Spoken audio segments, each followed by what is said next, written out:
A Voz do Brasil. Produção Rádio Brás.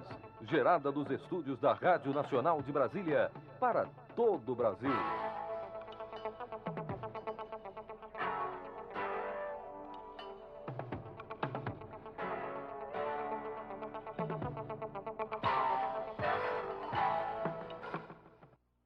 Segunda-feira, 25 de novembro de 2002. Boa noite. Estudantes de medicina vão ser treinados para atender pacientes do SUS. 20 faculdades vão receber incentivos do programa de governo para modificar seus currículos. Boa noite. Horário brasileiro de verão. Em Brasília, 19 horas.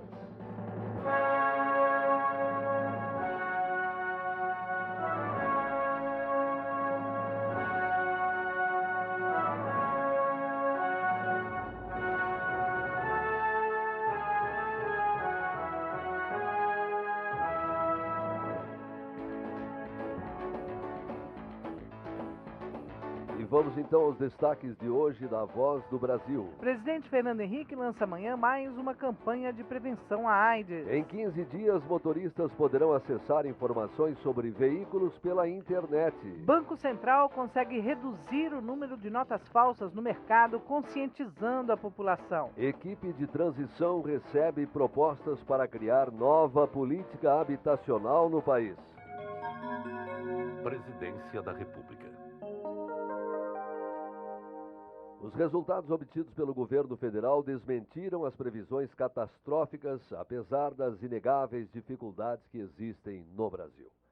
A afirmação é do presidente Fernando Henrique Cardoso durante palestra para 593 formandos da Marinha, Exército e Aeronáutica que fizeram o curso de Altos Estudos Militares da Escola Naval no Rio de Janeiro. Fernando Henrique defendeu a continuidade das negociações com o Mercosul, com a Área de Livre Comércio das Américas, a ALCA, e com a União Europeia. Segundo o presidente, é preciso abrir portas para o setor produtivo brasileiro. Ele também defendeu os questionamentos do Brasil junto à Organização Mundial de Comércio, pois o país tem força e condições de negociar. Também durante sua palestra, o presidente disse que tem consciência de ter contribuído ao longo dos seus 2 mandatos para que o Brasil consolidasse a democracia e encontrasse os caminhos que possam levar o país ao crescimento econômico, aproximando-se da transformação social. Logo depois da palestra, Fernando Henrique disse que está satisfeito com o modo pelo qual a transição governamental está sendo feita. Fernando Henrique comentou que o caráter intuitivo do presidente eleito, Luiz Inácio Lula da Silva, é um aspecto importante para governar o Brasil. No próximo dia 1º de dezembro, comemora-se o Dia Mundial de Luta contra a AIDS. Para lembrar a data, o presidente Fernando Henrique Cardoso vai lançar amanhã uma campanha nacional com o objetivo de estimular a prevenção contra a doença. A campanha também pretende diminuir o preconceito contra pessoas contaminadas pelo vírus HIV. Os detalhes com a repórter Érica Junot. A solenidade vai ocorrer no Palácio do Planalto, quando o presidente da República receberá um resumo dos principais resultados e avanços obtidos pelo Programa Brasileiro de AIDS nos últimos 8 anos.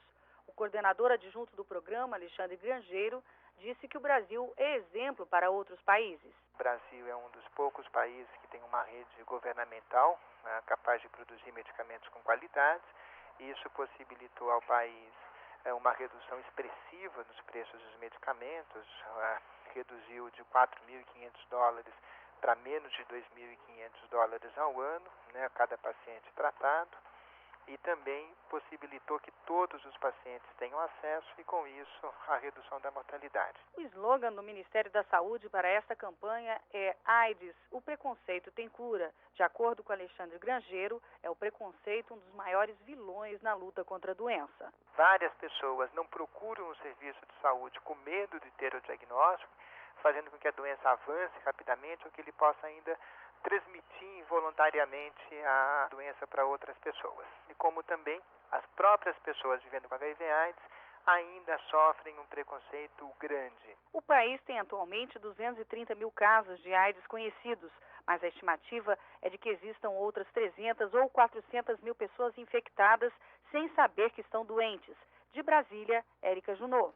Mais informações sobre o programa de prevenção à AIDS, ligue para Disque Saúde no telefone 0800 61 1997. Repetindo, 0800 61 1997.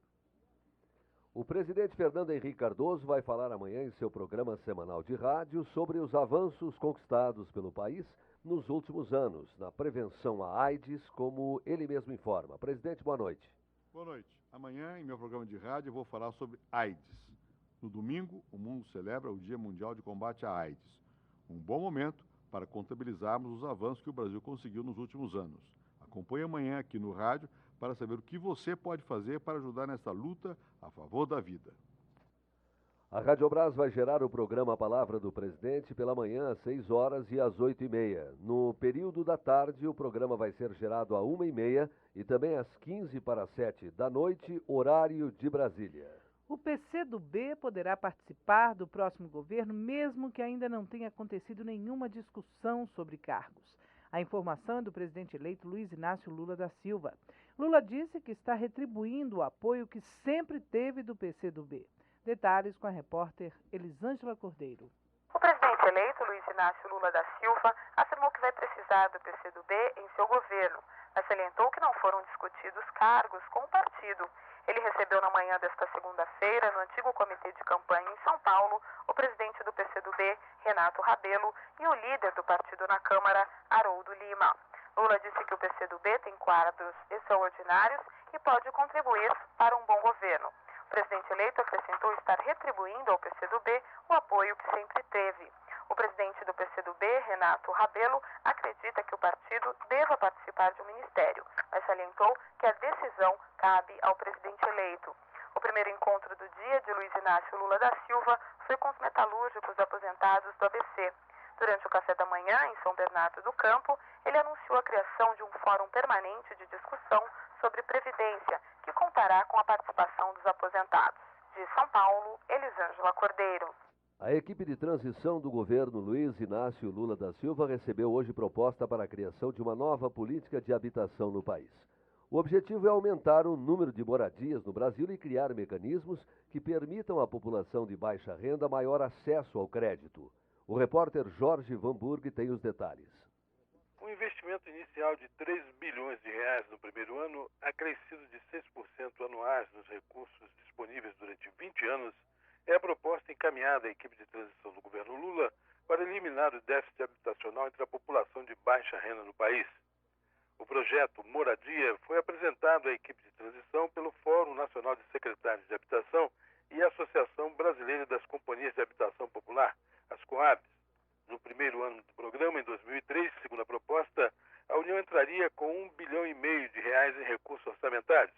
Os estados e municípios contribuiriam com 600 milhões de reais e 1 bilhão de reais sairiam de outras fontes, como o Fundo de Garantia por Tempo de Serviço, o BNDES e recursos externos. O projeto atenderia famílias com renda de até 3 salários mínimos mensais, que têm necessidade de 5.297.000 habitações atualmente, correspondendo a 82,30% do déficit total no país. Este déficit deverá crescer 66,24% até o ano 2020, alcançando 9.044.000 habitações, se o problema não for solucionado antes. De Brasília, Jorge Van Burg. Vice-Presidência da República. O vice-presidente Marco Maciel recebeu hoje o convite do Centro de Tecnologia Mineral, órgão do Ministério da Ciência e Tecnologia, para presidir a solenidade de abertura de mais um encontro nacional de tratamento de minérios e metalurgia extrativa que será realizado amanhã em Recife. A mineração e a siderurgia estão ligadas diretamente às características naturais de cada região, o que reduz a possibilidade de transferência de tecnologia entre países. Por esse motivo, de acordo com Marco Maciel, eventos como o Encontro de Tratamento de Minérios são fundamentais para que o país possa desenvolver pesquisa tecnológica, buscando a substituição competitiva de importações e a agregação de valor ao produto mineral exportado, o que evita também a exaustão das jazidas de metais e minérios do país. Além da proteção de recursos naturais, a capacitação tecnológica vai possibilitar o melhor aproveitamento de todo o potencial brasileiro.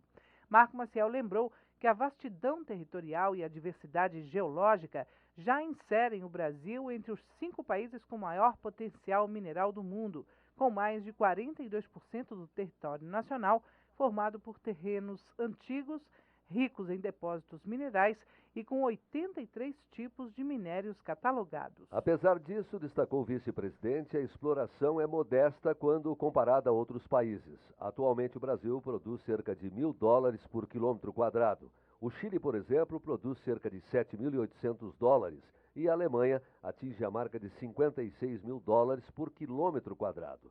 Marco Maciel também recebeu hoje o ministro de Minas e Energia, Francisco Gomide.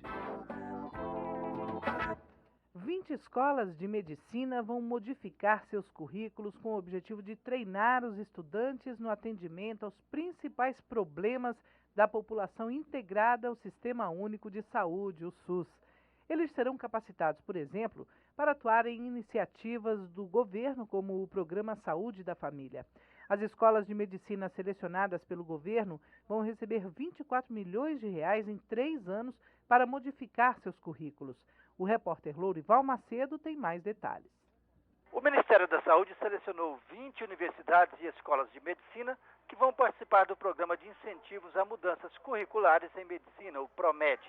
Ao assinar a homologação dos resultados das escolas selecionadas, o ministro da Saúde, Barjas Negri, disse que o objetivo do programa é capacitar os estudantes de medicina para atender os principais problemas de saúde da população que recorre ao SUS, o Sistema Único de Saúde. Para isso, é necessário que os cursos de medicina formem médicos com competência geral sobre problemas de saúde da população, principalmente voltados para a ampliação de programas de atenção básica, como o Programa Saúde da Família. De acordo com o estudo da Comissão Nacional de Avaliação do Ensino Médico, os recém-graduados em medicina no Brasil terminam o curso com apenas metade dos conhecimentos que deveriam ter. Ao ressaltar a importância do programa de incentivos a mudanças curriculares, o ministro Barjas Negri disse que quase 80% da população brasileira dependem do SUS para o atendimento à saúde. De Brasília, Lourival Macedo. Economia. A balança comercial brasileira já está se aproximando de $12 bilhões, levando-se em conta os resultados mensais acumulados até agora. Os números foram divulgados hoje pelo Ministério do Desenvolvimento, como informa o repórter Daniel Lima.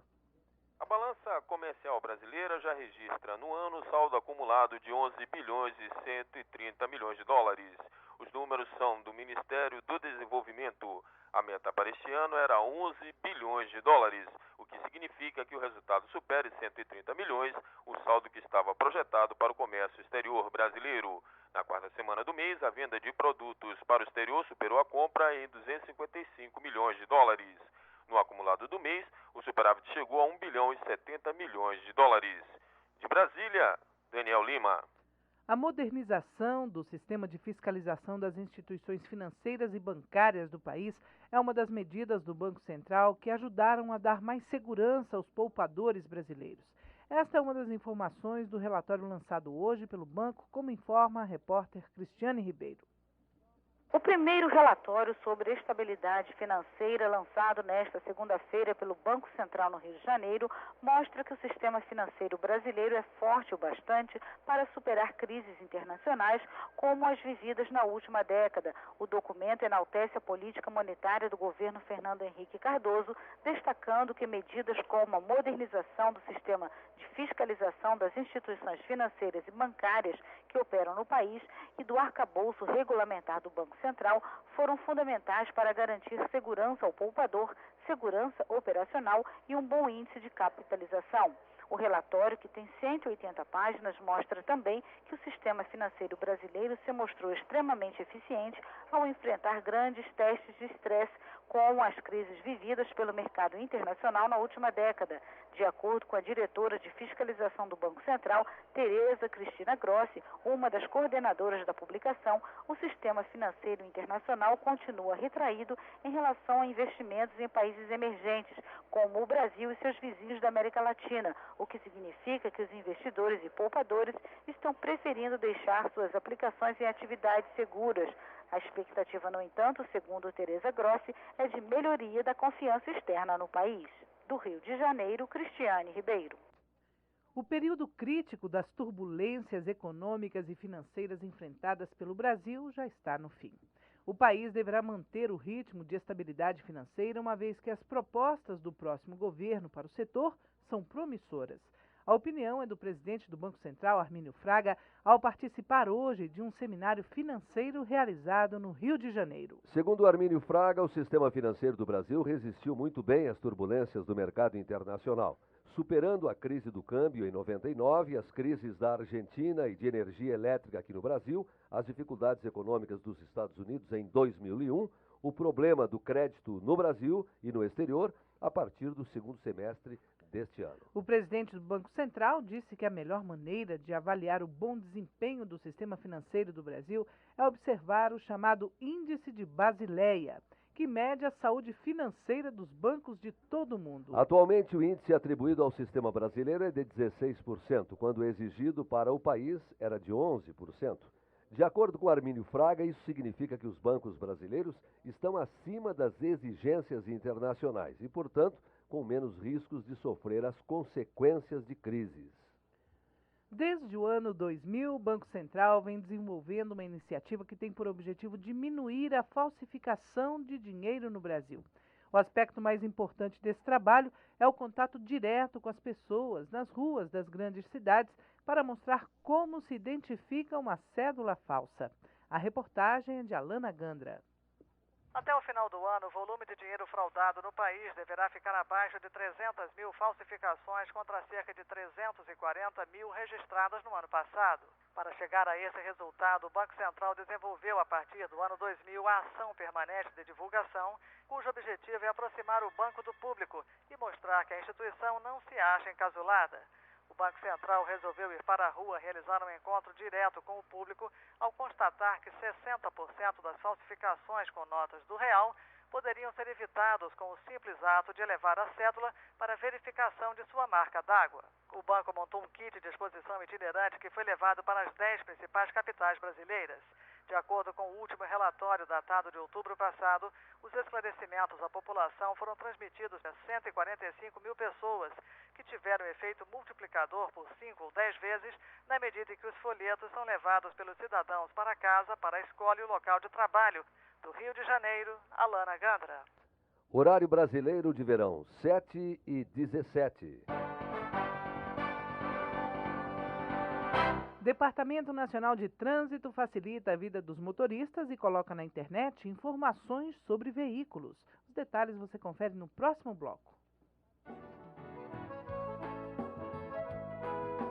Brasil avança no ensino superior, superando meta prevista. Hoje, são mais de 3 milhões de alunos matriculados nas universidades do país. A meta traçada pelo governo em 1998 era chegar ao final de 2002 com 2 milhões e 700 mil matrículas neste nível de ensino. O crescimento do ensino superior foi constatado pelo Censo 2001. Os resultados do censo mostram que, além de crescer nos últimos 8 anos, o ensino superior melhorou. Os professores estão mais qualificados, tanto nas instituições federais quanto nas estaduais ou privadas. Esses avanços, segundo o ministro Paulo Renato, são resultado das metas traçadas e executadas pelo governo desde 94. Na análise do ministro, o próximo desafio do ensino superior no país será o financiamento do estudo dos universitários. Com a melhoria do ensino básico nas escolas públicas, o sistema de ensino superior vem absorvendo cada vez mais estudantes de baixa renda que precisam de apoio financeiro para cursar a faculdade. A meta do país, segundo o Ministério, deve garantir o financiamento estudantil a cerca de 500 mil alunos. Atualmente,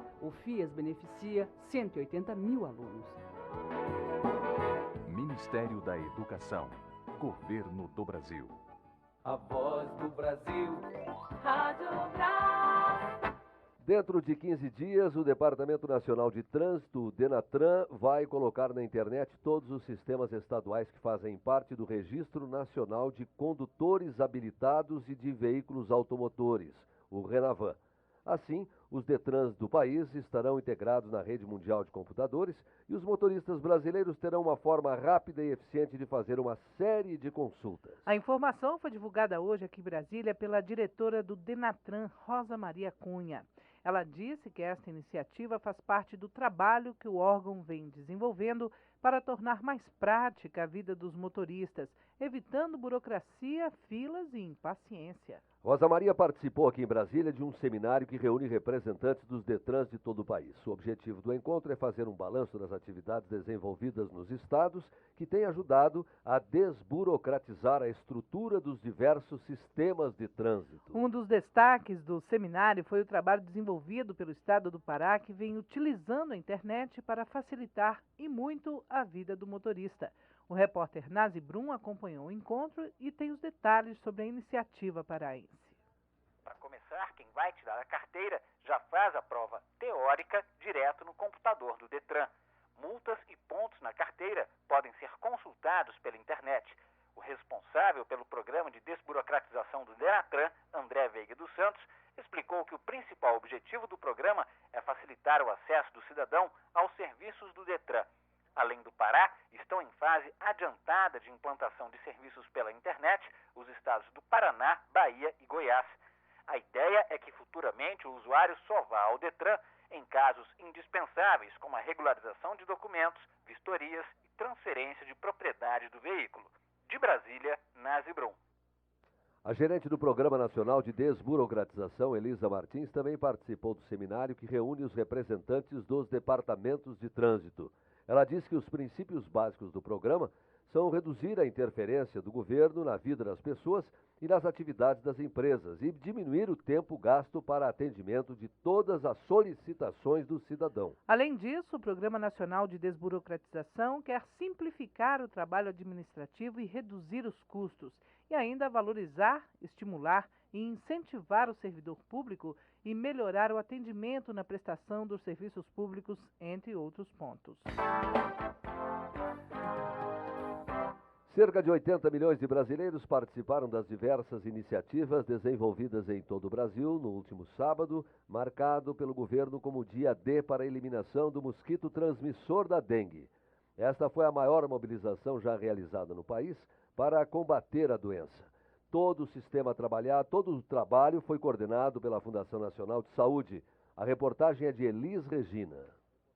A Fundação Nacional de Saúde, a FUNASA, divulgou um balanço parcial do Dia D contra a dengue. De acordo com as informações enviadas pelas secretarias estaduais à Central de Mobilização contra a Doença, cerca de 80 milhões de brasileiros em todo o país participaram da campanha. As equipes de mobilização somaram 1,5 milhão de pessoas, entre voluntários e servidores públicos, que se revezaram na distribuição de folhetos, camisetas e explicações sobre a doença.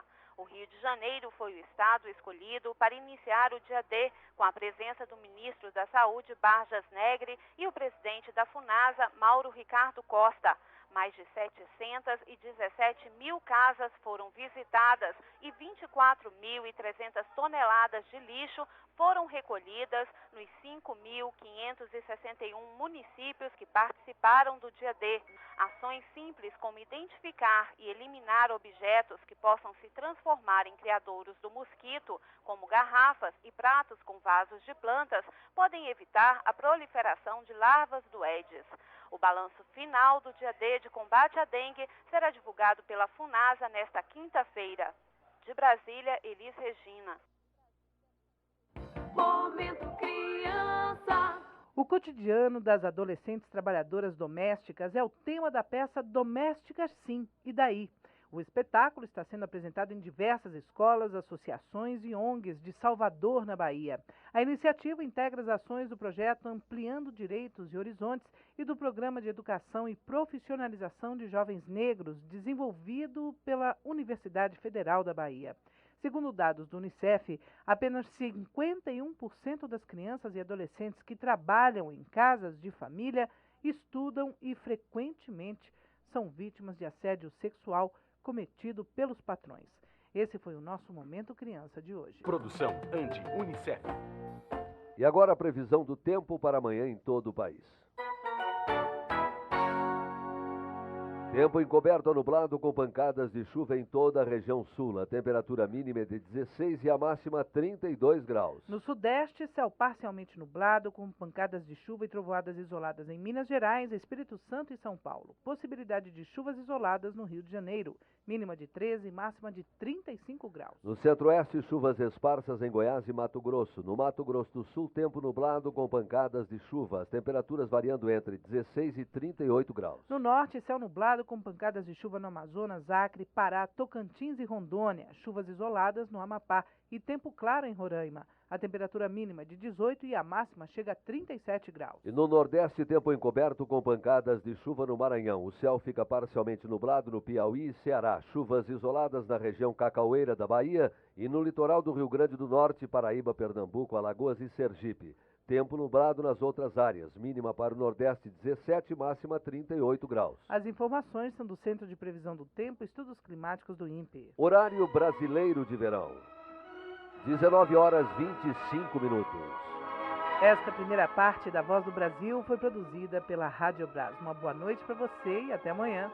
É isso aí, uma boa semana para você, boa noite. Não esqueça que amanhã às 19 horas em ponto nós estaremos de volta. Até lá.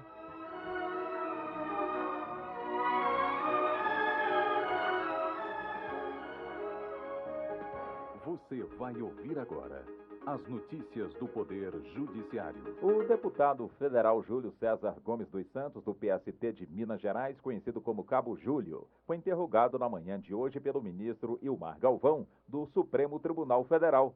Ele foi ouvido na ação penal em que é acusado por crime militar. Em junho de 1997, ele teria liderado manifestação de policiais militares mineiros por melhores salários. Na ocasião, o cabo Valério dos Santos Oliveira foi morto por uma bala perdida. A sexta turma do Superior Tribunal de Justiça manteve o processo por crime de difamação aberto pelo TRF em Brasília contra o procurador da República, Luiz Francisco Fernandes de Souza. A turma do STJ negou o pedido de habeas corpus do procurador para arquivar o processo. De acordo com a acusação, Luiz Francisco se manifestou de forma ofensiva em reportagem levada ao ar pela Rede Globo, no Jornal Nacional, sobre o envolvimento do ex-secretário-geral da Presidência, Eduardo Jorge, com os desvios envolvendo a obra do TRT de São Paulo. O Superior Tribunal de Justiça aceitou que um mandado de segurança fosse ajuizado por telegrama. O ministro Gilson Dipp, da terceira sessão, aceitou a ação de Lourdes Peixoto Costa Pinto. Ela pediu liminarmente o restabelecimento de uma pensão que foi cassada por ato de ministro de Estado. A lei que disciplina o mandado de segurança diz que, em caso de urgência, é permitido apresentar uma ação por telegrama ou radiograma ao juiz competente. Por se tratar, no caso de uma senhora de 89 anos, a ação foi autuada no STJ e, no mesmo dia, distribuída ao relator. Na sexta-feira, Gilson Dipp solicitou à defesa de Lourdes Peixoto o fornecimento de mais subsídios para complementar a petição inicial. Com esses dados, ele irá julgar o pedido de liminar. A aplicação financeira não é salário e pode ser penhorada. Com esse entendimento, o TRT do Distrito Federal manteve a penhora feita na conta de investimento BBFix de um dono de empresa estabelecida na rodoviária de Brasília, contra quem foi ajuizada uma reclamação trabalhista. De acordo com a lei, os salários são impenhoráveis, ou seja, não podem ser apreendidos em garantia do pagamento de execução judicial. Já aplicações financeiras não são salário e, por isso, não se enquadram como indispensáveis à manutenção do trabalhador e de sua família, segundo a lei. Serão ouvidas na próxima sexta-feira as 8 testemunhas restantes do processo contra os estudantes acusados de matar um garçom em Porto Seguro em outubro passado. As testemunhas vão ser ouvidas pelo juiz da 2ª Vara de Precatórias do DF, Carlos Eduardo Batista dos Santos.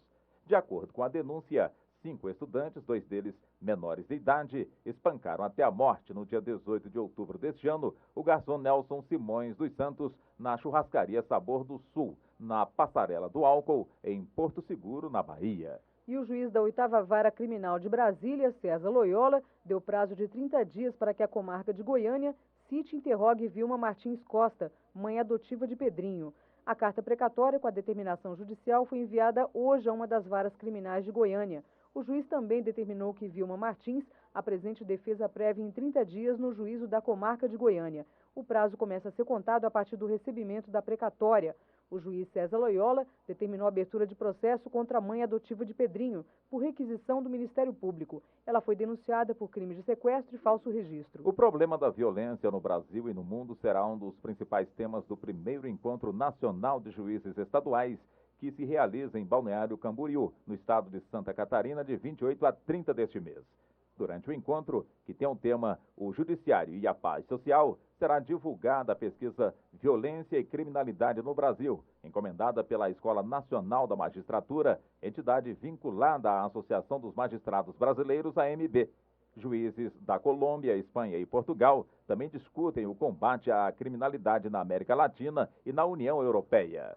Os assuntos que foram destaque nesta edição. Supremo interroga Cabo Júlio. Juízes de todo o país se reúnem para discutir a violência. Boa noite. Notícias do Poder Judiciário. Produção da Secretaria de Imprensa do Supremo Tribunal Federal. A seguir, o Noticiário do Poder Legislativo.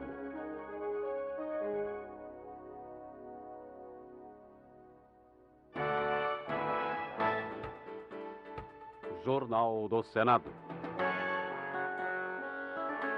Posse de Lula será mesmo em 1º de janeiro, diz Rames Tebet. Temos que tocar o jeito que a Constituição determina. O PT quer aumentar o imposto de renda de quem ganha mais de R$ 8.000, mas a proposta é polêmica. De reduzir os encargos tributários para quem ganha. Carlos Patrocínio cobra do governo uma posição a respeito da clonagem humana.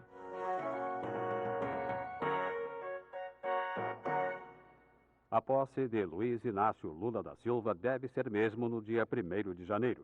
A confirmação é do presidente do Senado, Rames Tebet, como informa a repórter Larissa Bortoni. Rames Tebet lembrou que a Comissão Especial da Câmara deve examinar nesta terça-feira a proposta de emenda constitucional que muda para 6 de janeiro a data de posse do presidente da República. No entanto, Tebet não acredita que, se aprovada, a mudança poderá valer para a posse de Luiz Inácio Lula da Silva. Se a comissão concluir favoravelmente e não der tempo mesmo para ser o dia 6, será para o próximo presidente. Porque, em verdade, é uma só. A data é imprópria, ninguém concorda com a data do dia 1º, porque é uma data imprópria. Né? Agora temos que tocar o jeito que a Constituição determina. Sobre o orçamento da União para 2003, Rames Tebet espera que a proposta possa ser votada até a segunda quinzena de dezembro. Ele também afirmou que não deverá convocar o Congresso extraordinariamente em janeiro, mas ressaltou que os trabalhos podem ser prorrogados para votar propostas de interesse do país. Mas essa decisão vai caber ao novo presidente. Eu não tenho intenção de convocar extraordinariamente o Congresso Nacional. Quem pode avaliar isso futuramente é o presidente da República, não o presidente do Congresso. Além disso, Rames Tebet sugeriu que o presidente eleito envie o quanto antes ao Senado o nome do novo presidente do Banco Central. A indicação do substituto de Armínio Fraga precisa ser aprovada pelos senadores para que o escolhido possa tomar posse em 1º de janeiro. O governo de Luiz Inácio Lula da Silva vai propor mudança nas alíquotas do imposto de renda da pessoa física, informou o senador Tião Viana, do PT do Acre. A ideia é fixar taxas progressivas entre 5% e 35%, dependendo da renda do trabalhador. Mas o presidente do Senado, Rames Tebet, e o senador Nabor Júnior, do PMDB do Acre, não apoiam a proposta. O repórter Maurício De Santi explica por quê. A primeira batalha do PT será manter em 2003 a alíquota do imposto de renda da pessoa física em 27,5%, já que a partir de 1º de janeiro ela volta para 25%. Mas o senador petista Tião Viana disse que o novo governo não tem como abrir mão dessa receita. O Partido dos Trabalhadores estuda também o retorno do chamado imposto progressivo, com percentuais diferenciados para cada faixa de renda. O valor máximo deve chegar a 35% para salários acima de R$ 8.000. Na avaliação de Tião Viana, a fórmula de cobrança progressiva é a mais justa. A posição que vigora na maioria do nosso partido é reduzir os encargos tributários para quem ganha pouco e fazer mais justiça para aqueles que ganham grandes fortunas. Para compensar o aumento, seriam ampliadas as deduções de gastos com dependentes, educação e saúde. Mas o senador Nabor Júnior acha que essa medida será insuficiente para contrabalançar o aumento do imposto. Ele acredita que o percentual de 35% será um sacrifício a mais para a classe média. Mas querer propor que 35% já atinja quem ganha R$8.000, eu acho que é sacrificar ainda mais a já sofrida e sacrificada classe média brasileira. O presidente do Senado, Rames Tebet, disse que o assunto ainda precisa ser aprofundado, mas ele adiantou que, a princípio, também é contra o aumento de impostos. Eu sei que há estudos para o retorno do imposto progressivo de 5% a 35%. Se no conjunto isso representar aumento da carga tributária, eu já me considero contrário, porque até há pouco tempo eu lutei bastante para que se reduzisse de 27% para 25%. O senador Carlos Patrocínio, do PTB de Tocantins, cobrou do governo uma postura mais severa diante da questão da clonagem humana no Brasil. Carlos Patrocínio está insatisfeito com o comportamento pouco crítico das autoridades brasileiras sobre os perigos da clonagem. E alertou que é necessário cautela com a reprodução de seres humanos. Diante de tantas incertezas e impasses, exige-se do Estado brasileiro uma posição menos evasiva, portanto mais realista, clara e concreta sobre a clonagem. O Brasil deve ter uma reação mais enérgica diante de pressões dos Estados Unidos e do Canadá que tentam prejudicar o comércio exterior do Brasil. O apelo é do senador Mozarildo Cavalcante, do PFL de Roraima. Ele protestou contra os dois países que, segundo ele, estariam tentando impedir a venda de aviões brasileiros para a Colômbia e Polônia. Na avaliação de Mozarildo Cavalcante, essa intromissão indevida dos Estados Unidos e Canadá merece uma análise mais apurada para saber, inclusive, se o Brasil deve ou não participar da área de livre comércio das Américas, ALCA. É preciso que o governo brasileiro reaja de maneira mais enérgica, porque não é possível que um país como o nosso, que está, digamos, ameaçando apenas competir com essas potências do primeiro mundo, seja toda hora massacrado, esbulhado. Em instantes, reforma do Judiciário deve ser votada na quarta-feira. Participe das decisões do Senado ligando para a Voz do Cidadão. Anote o número 0800 61 22 11. Você pode enviar sugestões e críticas para os senadores e obter informações sobre os projetos que tramitam no Senado. Voz do Cidadão 0800 61 22 11. A ligação é gratuita. A reforma do Judiciário deve ser votada em primeiro turno na quarta-feira.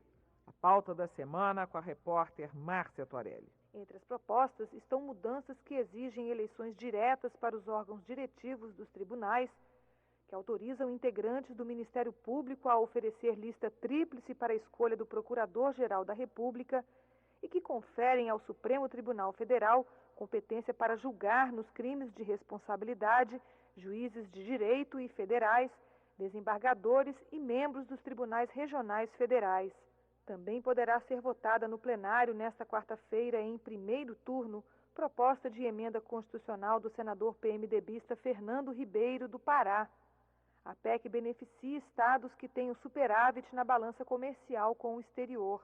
O senador explica os benefícios da medida. O benefício é de terem recursos para manterem a sua infraestrutura que possibilita as exportações, por exemplo, estradas, aeroportos, sistema de comunicação, infraestrutura portuária, para aqueles que usam infraestrutura portuária, e de terem também recursos para incrementar as suas pautas de exportação.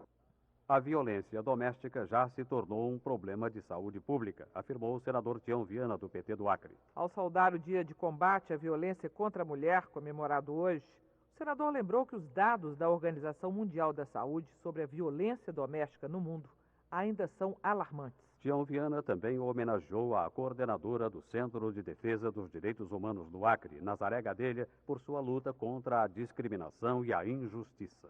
Ele lançou o nome de Nazaré para concorrer ao diploma Mulher Cidadã Berta Lutz, dado pelo Senado Federal às mulheres que se destacam no país pela defesa dos direitos da mulher.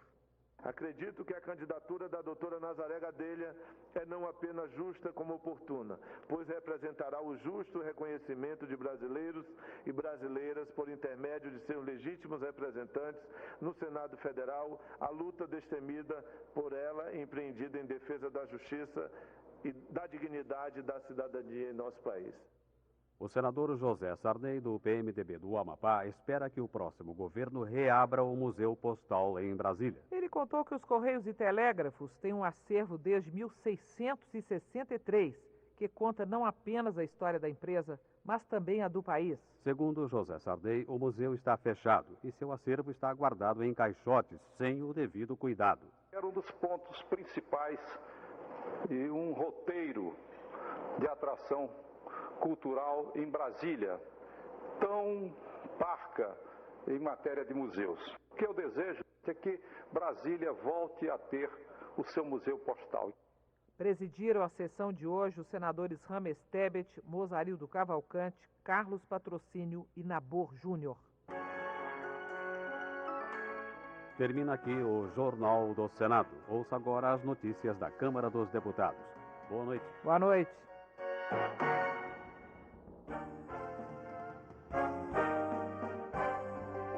Jornal Câmara dos Deputados. Parlamentar pede definição sobre propriedade das ilhas oceânicas. Cancelado edital para construção de plataformas da Petrobras.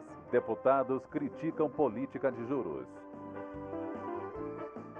Clementino Coelho, do PPS de Pernambuco, registrou o artigo do jornalista Joelmir Betting sobre a última reunião do Comitê de Política Monetária, que decidiu aumentar de 21% para 22% a taxa Selic de juros no Brasil. De acordo com o artigo, disse Clementino Coelho, com este aumento dos juros, quem realmente ganha mais uma vez são os banqueiros internacionais. E o pior, está sendo retomado o crescimento da inflação. Todos os índices registrados no fim do governo Fernando Henrique apontam para o aumento da miséria no país. A afirmação é do professor Luizinho, do PT de São Paulo, ao criticar a elevação da taxa de juros. Professor Luizinho garante que o presidente eleito vai mudar a situação do país, mas enfatiza que será impossível dar resposta a todas as questões no primeiro ano de governo. Marçal Filho, do PMDB do Mato Grosso do Sul, está preocupado com a possibilidade de volta da inflação alta, devido aos constantes aumentos dos combustíveis, alimentos e medicamentos. Marçal Filho alertou que, sem o controle da inflação, não há possibilidade de desenvolvimento para o país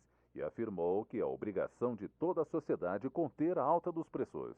Há que se ter aí uma preocupação não só da classe política, não só do atual e do futuro governo, mas da população de uma forma geral. Fiscalizando isso, hoje não há um controle dos preços, o livre mercado está aí, a livre concorrência, mas as pessoas têm que fiscalizar.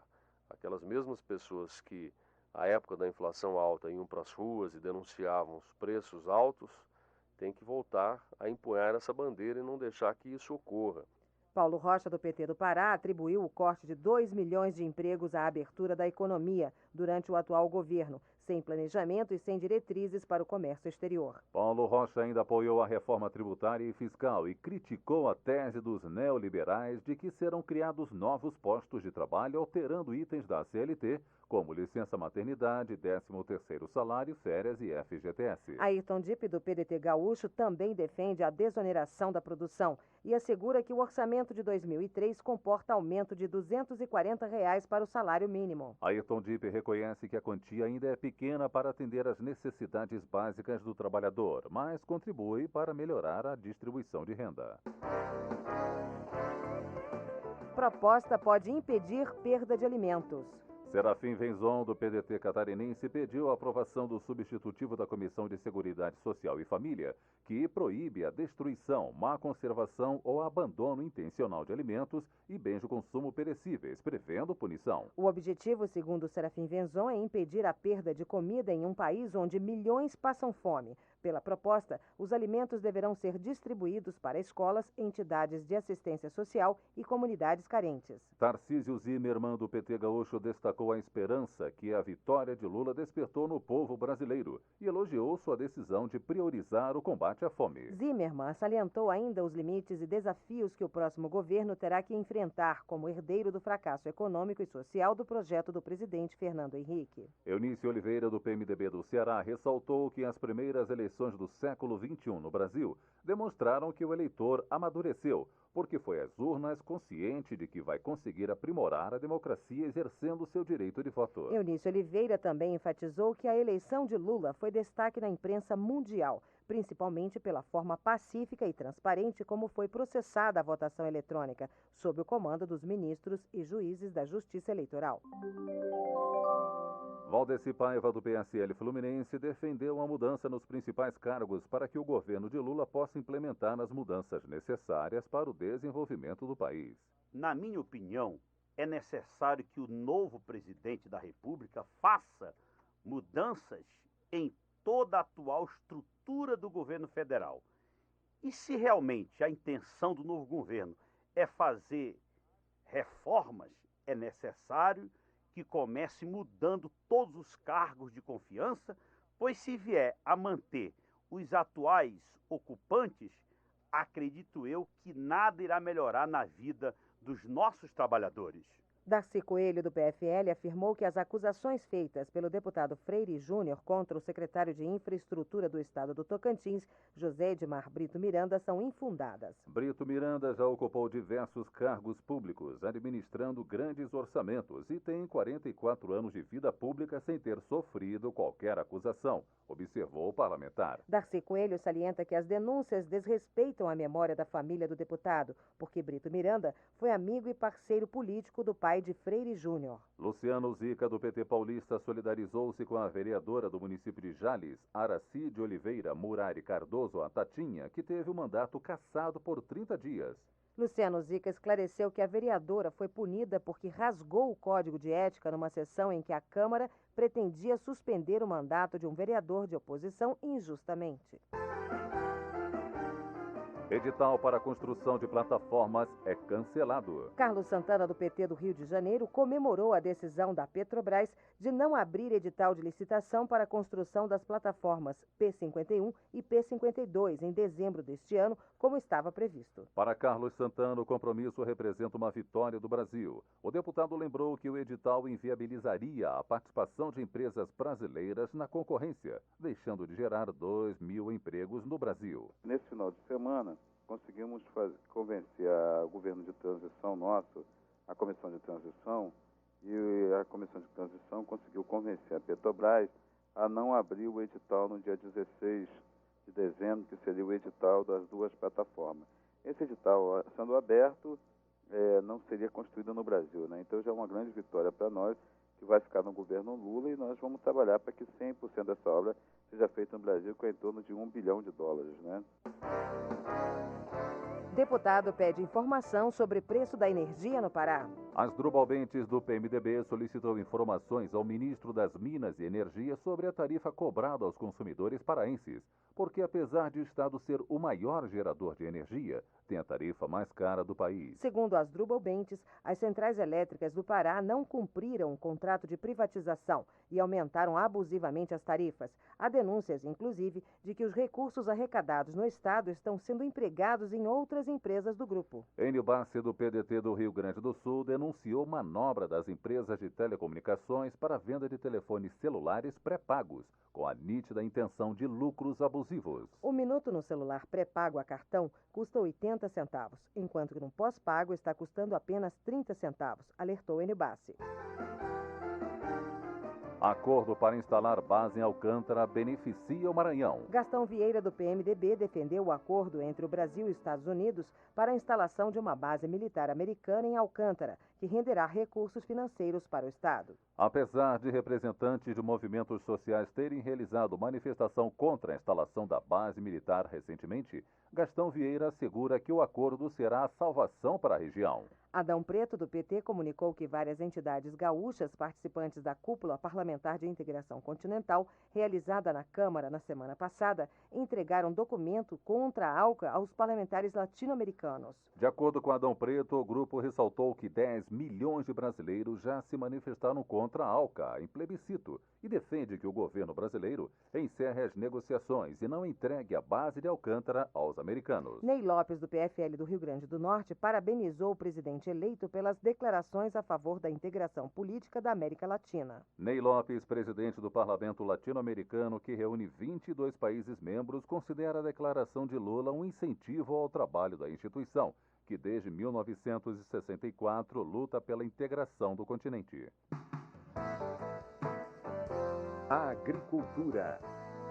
Deputado reclama da política de exportações para setor agrícola. Nelson Marqueselli, do PTB paulista, afirmou que a política do Brasil em relação ao comércio internacional e produtos agrícolas está na contramão do restante do mundo. Apesar dos bons resultados obtidos com a exportação, os agricultores estão tendo prejuízos cada vez maiores por causa das barreiras comerciais e sanitárias impostas por outros países, explica Marqueselli. Edinho Bez, do PMDB catarinense, comunicou que pela primeira vez a safra brasileira de grãos registrou queda em relação à anterior, devido às perdas na lavoura de produtos como o trigo, afetado por geadas e baixas temperaturas. Edinho Bez salientou que o produtor está preocupado com o prejuízo causado pelo aumento das chuvas na primavera e lembra que a região sul responde pela maior produção agrícola do país. Gonzaga Patriota, do PSB, pediu ao governo de Pernambuco que ajude a usina Catende a retomar suas atividades, paralisadas desde um incêndio que deixou a casa de moagem de cana sem eletricidade. A usina parou de funcionar 60 dias após o início da moagem, o que representa um choque para a economia da Mata Sul pernambucana,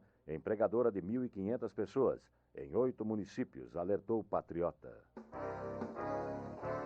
Deputado quer definição sobre propriedade das ilhas oceânicas. Pedro Fernandes, do PFL do Maranhão, defendeu a aprovação ainda neste ano da proposta de emenda constitucional do deputado Edson Andrino, que regulariza a situação das ilhas oceânicas. Pedro Fernandes alerta que, se for mantido o dispositivo constitucional, São Luís, Vitória e Florianópolis, capitais do Maranhão, Espírito Santo e Santa Catarina, continuarão como possessões da União e não dos estados. A matéria está sendo analisada por comissão especial presidida pelo deputado Nilo Coelho, do PSDB da Bahia. O relator é o deputado Eni Voltolini, do PPB catarinense. Mauro Benevides, do PMDB do Ceará, elogiou o anúncio do governador eleito do Piauí, Wellington Dias, de que vai examinar a possibilidade de lançamento de um projeto piloto no estado vinculado ao programa Fome Zero. Ao considerar a iniciativa do governador Wellington Dias oportuna, Mauro Benevides propôs que o Ceará participe desse esforço, pois os dois estados enfrentam os mesmos problemas, exigindo uma assistência efetiva do governo federal. Madeireiros do Mato Grosso ainda enfrentam dificuldades com o IBAMA. Ricardo de Freitas, do PSDB, lamentou que, apesar dos seus esforços, o IBAMA continua impondo obstáculos aos madeireiros no Mato Grosso, não liberando as licenças de exploração para aqueles que querem legalizar a atividade. O madeireiro paga uma reposição florestal para uma determinada empresa que entra no IBAMA com um pedido de liberação de TPFs em cima daquela reposição florestal. E ele precisa dessa TPF para que possa continuar retirando madeira para poder continuar trabalhando, gerando emprego, gerando riqueza. Entra com o processo. Há processos que estão há mais de 6 meses no IBAMA em Mato Grosso, não são analisados e o próprio IBAMA diz que não pode fornecer a TPF porque o IBAMA não analisou os processos das reflorestadoras. Ricardo de Freitas cobrou a lotação de pessoas capacitadas nas gerências do IBAMA para atender adequadamente às necessidades de cada região e permitir o desenvolvimento local. Fernando Ferro, do PT, anunciou sua participação na Conferência Parlamentar das Américas, iniciada domingo passado no México e que prossegue até quarta-feira. O parlamentar pernambucano vai defender a concepção de políticas ambientais de caráter regional ou nacional. Fernando Ferro também afirma que o Brasil vincula as injustiças social e ambiental e lembra que os países mais pobres são as maiores vítimas da degradação ambiental. Educação. CPI já investiga desvios do Fundef. Miriam Reis, do PSB, registrou o início das atividades da CPI que está investigando o Fundef e informou que a comissão vai ouvir esta semana deputados estaduais que já participaram de investigações realizadas em 8 estados. Miriam Reide assinala que o Fundef ainda está em processo de implantação e aprimoramento e que por isso é preciso que as distorções sejam corrigidas. Ela também ressalta a necessidade de punir os responsáveis por desvios. Beto Albuquerque, do PSB Gaúcho, defendeu mais investimentos governamentais para o ensino superior para gerar desenvolvimento no país e ampliar a distribuição de renda. Apesar de as vagas nas universidades terem aumentado nos últimos anos, as instituições públicas atendem apenas 18% dos estudantes, lamentou o deputado, lembrando que os preços das escolas privadas são muito elevados. Beto Albuquerque pediu a ampliação e a revisão dos critérios para o crédito educativo. Atualmente são oferecidos apenas 40 mil financiamentos com juros altos, o que demonstra que o governo não valoriza o conhecimento e a educação. Luci Choinac, do PT catarinense, elogiou o 35º Festival de Brasília do Cinema, destacando a exibição do filme Celeste e Estrela sobre os bastidores da produção de um filme e as dificuldades para a captação de recursos. Luci Choinac reconhece que a sociedade vive a expectativa de que o novo governo conceda incentivos fiscais às empresas para que possam cumprir seu papel na promoção da cultura nacional. Saúde. Deputada diz que hospitais universitários estão falindo. Luísa Erondina, do PSB, alertou para a pré-falência dos hospitais universitários brasileiros por falta de verbas públicas. Dos 45 existentes, 18 estão com dívida superior a 130 milhões de reais. Luísa Erondina cita o Hospital da Universidade Paulista de Medicina como exemplo. A instituição contraiu dívida superior a 11 milhões de reais com fornecedores e funcionários. Jofran Frejá, do PPB, ex-secretário de Saúde do Distrito Federal, contestou denúncias do promotor Jairo Bissol sobre a falta de remédios nos hospitais públicos de Brasília, fato que pode ter levado um paciente à morte. As denúncias não passam de perseguição política, acusa Jofran Frejá, argumentando que o promotor tem ligações com o Partido dos Trabalhadores. Lincoln Portela, do PSL Mineiro, elogiou a decisão da Agência Nacional de Vigilância Sanitária de proibir a fabricação, importação, propaganda e comercialização de alimentos com formato semelhante a produtos derivados do tabaco. Lincoln Portela acrescentou que estudos da Organização Mundial de Saúde comprovam que crianças que comem doces em formato de cigarro têm 4 vezes mais chances de experimentar produtos derivados do tabaco. Segurança Pública. Deputado pede aumento da punição para casos de rapto. Moroni Torgan, do PFL cearense, defendeu que a pena de rapto seja equiparada à de sequestro. O crime atinge principalmente crianças pobres e ocorre em todo o país. Segundo Moroni Torgan, várias crianças raptadas são levadas para servirem de cobaias em laboratório ou vendidas para bancos de órgãos de grupos mafiosos internacionais. Eurípides Miranda, do PDT de Rondônia, pediu transparência no repasse de recursos do Fundo de Segurança Pública para que as polícias possam ter condições de trabalho e de recuperar o respeito da sociedade. Eurípides Miranda espera que o governo de Luiz Inácio Lula da Silva fortaleça a política de segurança de fronteiras através de uma parceria com os governos estaduais. João Mendes, do PFL, lamentou que a imprensa registre o aumento alarmante da violência no país, especialmente no Rio de Janeiro, vitimando cidadãos inocentes. De acordo com João Mendes, o crime organizado tomou o poder e desmoralizou as instituições. A população sente medo e nem mesmo os órgãos de segurança estão livres da ação dos bandidos, situação que requer urgentes providências das autoridades. Jovair Arantes, do PSDB de Goiás, está preocupado com o nível de violência entre jovens, destacando o assassinato do casal von Richthofen em São Paulo com o envolvimento da própria filha. Na opinião de Jovair Arantes, amar os filhos não é apenas garantir bens materiais e boas escolas, mas cultivar o diálogo, a paz e o amor e estimular a solidariedade, o companheirismo e a igualdade em todos os segmentos sociais. Deputado combate violência na televisão. Severino Cavalcante, do PPB pernambucano, vê como positivas as iniciativas da sociedade e as advertências do Papa João Paulo II contrárias à violência e à pornografia veiculadas pelos meios de comunicação, principalmente a televisão. O deputado elogia o Ministério Público e a Justiça que começam a determinar que emissoras de rádio e TV Não transmitam cenas com teor violento ou sensual antes das 10 da noite. Severino Cavalcante destacou ainda que a Constituição garante a liberdade de informação, mas adverte que este direito não pode ser exercido de forma irresponsável e ilimitada.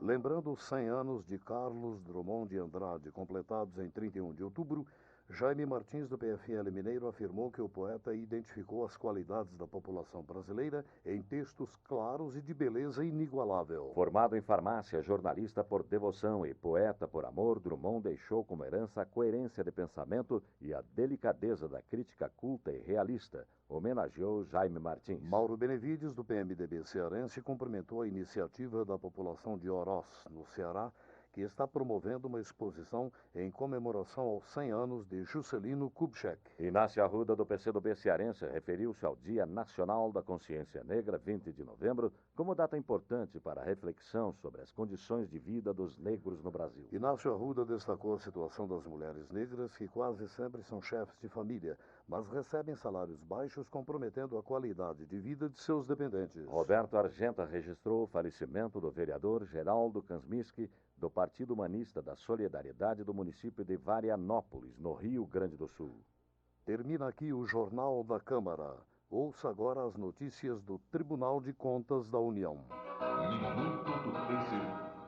A atuação do TCU impede aumentos maiores no preço de pedágios em rodovias federais. O presidente do tribunal, o ministro Humberto Souto, dá mais detalhes. Milhares de usuários de rodovias federais pagarão valores menores de pedágio por um ano, devido à atuação do Tribunal de Contas da União. Isto porque o tribunal determinou à Agência Nacional de Transportes Terrestres, a ANTT, que promovesse, na época dos reajustes anuais, a revisão das tarifas de pedágio praticadas nas rodovias federais, com o objetivo de reverter a favor do usuário o imposto sobre serviços de qualquer natureza que vinha sendo cobrado indevidamente pelas concessionárias. A Agência Nacional de Transportes Terrestres já revisou e reduziu o preço pretendido para as tarifas de pedágios na Nova Dutra, Ponte Rio-Niterói, Rodovia Rio-Teresópolis e a Rodovia Juiz de Fora Rio. Esse foi o pronunciamento do presidente do Tribunal de Contas da União, ministro Humberto Souto. A Voz do Brasil. De segunda a sexta-feira, às 19 horas. Boa noite.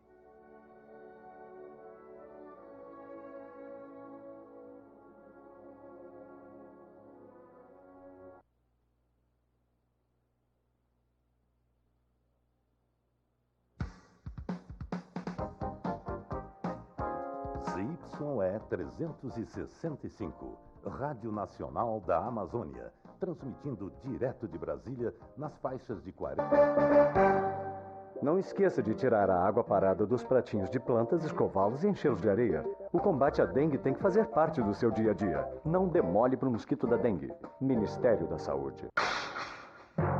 Nesta quarta, 8 da noite, o futebol é nosso. Fluminense e São Caetano, reta final do Campeonato Brasileiro. O Flusão partiu para o sacode. Agora o Sanca tem que resolver.